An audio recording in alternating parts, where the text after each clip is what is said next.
હાલ પવિત્ર ચૈત્ર નવરાત્રી ચાલી રહી છે ત્યારે મંગળવારે આઠમના દિવસે મંદિરોમાં ભક્તોની ભીડ ઉમટી પડી હતી।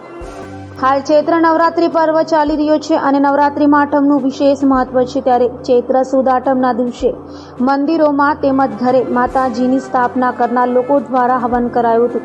તો શહેરભરના મંદિરોમાં માતાજીને વિશેષ શણગાર સહિતના વિવિધ કાર્યક્રમોનું આયોજન કરાયું હતું। તો સુરતના જૂના અંબાજી ભાગળ ખાતે આવેલ મંદિરે પણ આજે ચૈત્રી આઠમે વિવિધ આયોજનો કરાયા હતા।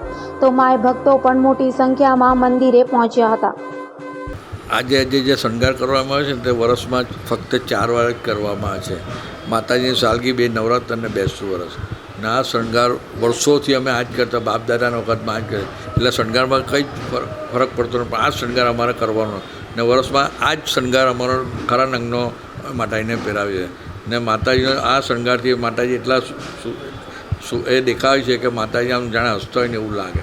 નાના દર્શન કરવા લોકો સવારથી 4 વાગ્યાની લાઇનમાં ઊભા રહી ને અત્યારે બી તમે જો બપોર તડકામાં એટલું પબ્લિક દર્શન કરવા આવે છે।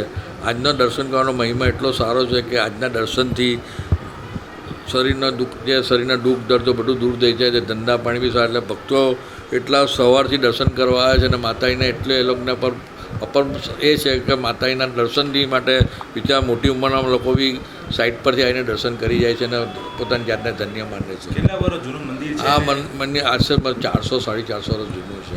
અહીંયા શિવાજી મહારાજ બી આવેલા ને દર્શન કરેલા છે ને એને માનમાં CR પાટીલ સાહેબે એમની એક પ્રતિમા અહીંયા મૂકી છે। આજને અમારા લાખેક પબ્લિક તો આવતું હશે। સવારે જે ચાલુ થાય તો બપોરે બી મંદિર આજે બંધ રાખવાના નથી, કારણ કે દરેક ભક્તોને લાઈન બહાર, એટલે બપોરે 12 થી 4 બી મંદિર ખુલ્લું રાખવાનું। ખાસ કરીને માતાજીને શેનો શણગાર કરવામાં આવે? સાડીઓ ને નંગનો શણગાર ને આજુબાજુ જે વાડીઓ છે તે ભક્તો તરફથી વાડીઓનો મારા તરફથી વાડી કરવાની છે, એટલે એ લોકો વાડીને પૈસા આપીને એ લોકો મોકલી આપે ને સાડીઓ બી લોકો આપે છે ને માતાજી પ્રસાદી રૂપે બી સાડી આપે છે।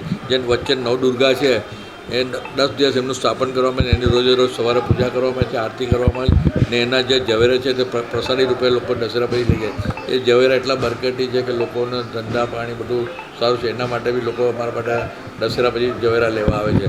ને એનું જે પાણી છે કળશનું પાણી, તે પાણીથી ભલવાને દુઃખ દર્દ હતું, કોઈને કેન્સર બી થયું હોય તો એનાથી બી સારું થઈ જાય।